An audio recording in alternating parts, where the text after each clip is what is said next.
ចឹងការដែលយើងយកវានៅក្នុងតងសួតរបស់ក្មេងហ្នឹងគឺយើងប្រើឧបករណ៍ឆ្លោះសួតរបស់យើងគេហៅ flexible bronchoscopy ចឹងម៉ាស៊ីនហ្នឹងគឺវាសំខាន់ក្នុងការដែលយើងអាចមើលចុះផ្ទាល់ទៅដល់កន្លែងតងសួតហើយយើងមានឧបករណ៍ដែលដាក់តាមម៉ាស៊ីនហ្នឹងចូលចាប់វាហ្នឹងយកចេញចា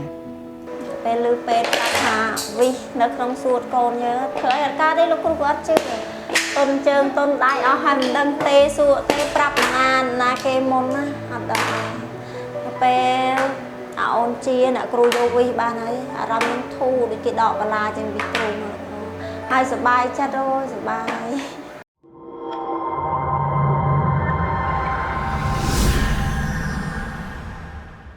ក៏ប៉ុន្តែពុកម្ដាយគាត់យកមកដោយសារកូននឹងវាខ្សោះជាតិទឹកខ្លាំងដោយសារគាត់មានរាគក្អួតខ្លាំងក្នុងរយៈពេលមួយយប់ហ្នឹងឡើង20ដងអញ្ចឹងណាអញ្ចឹងម្ដាយគាត់យកមកហ្នឹងគឺមិនដោយសារគាត់ឆ្លក់វិសទេព្រោះគាត់អត់ដឹងថាកូនគាត់ឆ្លក់វិសទេអញ្ចឹងម្លងពេលដែលគាត់ចូលសម្រាប់ពេទ្យនៅកន្លែងជំងឺសម្រាប់ក្នុងហ្នឹង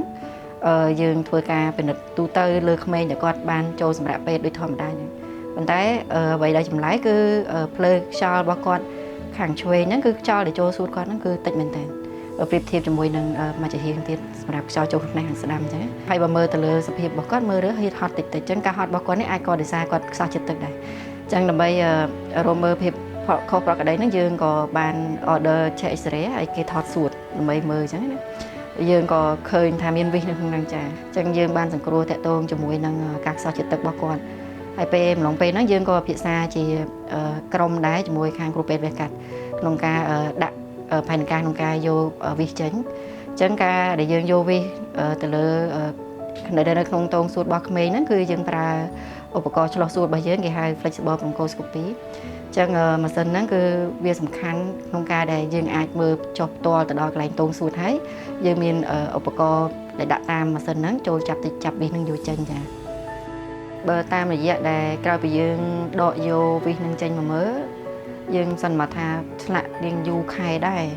ព្រោះបើតាមមើលទម្រង់របស់វិសហ្នឹងវាចាប់ផ្ដើមដុះសាច់នៅជុំវិញគេហៅ granulation ជុំវិញវិសហ្នឹងសម្រាប់សភាពក្មេងក្រោយការដកវិសយើងបានណាត់គាត់មកតាមដានសិនមិញសភាពគាត់ល្អគាត់លេងធម្មតាផ្លូវខ្យល់គាត់ដោយសារយើងអត់ទៅបានឆ្លុះម្ដងទៀតទេតែបើមើលពីសភាពខាងក្រៅគាត់អត់មានសញ្ញាហត់សញ្ញាអីទេហើយ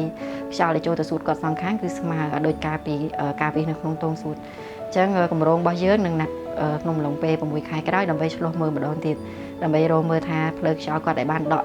វិសនៅក្នុងហ្នឹងរយៈពេលច្រើនខែដែរហ្នឹងវាអាចចូលវិញស្អាតប៉ុណ្ណាចាចឹង